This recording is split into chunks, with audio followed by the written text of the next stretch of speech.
Λοιπόν, στον Αγιώργη, στο κτήμα του Μάρκου του Παναγιώτη, του Πολυζώη, στη Μεγάλη Σπηλιά. Πόσα στρέμματα είναι το κτήμα? Είναι 100 στρέμματα. 100 στρέμματα. Από πότε άρχισες να το καλλιεργείς, πότε το αγόρασες? Το κτήμα αυτό ήταν πατρικό, είμαστε 6 αδέρφια, ήταν πατρικό. Εμένα το κτήμα αυτό το παρέλαβα από τον πατέρα μου το 1962. Κάνουμε καλλιέργειες μαζί με τον συγχωρεμένο τον πατέρα μου και με τον αδερφό μου τον Μιχάλη. Ο αδερφός μου πήρε ένα κομμάτι παραπέρα, το οποίο εγώ είχε σικές μέσα, έκοψα το 1972 τις σικές. Το 1969 ήμουν στο Βασίλη Σαφρεντερή και έφερα 60.000 ευρώ, 60.000 ελληνικά λεπτά και τα έκανα όλα δεντροφύτευση. Έβγαλα σικές και τα έκανα δεντροφύτευση.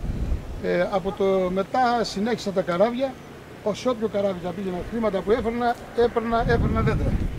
Και κατόρθωσα να κάνω, να φτάνω τώρα αυτή τη στιγμή, φέτος υπολογίζω να περάσω τους 20 τόνους λάδι. Από αυτό το κτήμα μόνο? Έχω πιάσει τους 20, φέτος υπολογίζω να το περάσω τους 20, έχω πιάσει άλλες χρονιές.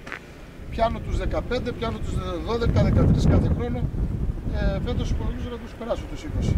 Έχουμε αγωνιστεί πάρα πολύ. Και εγώ.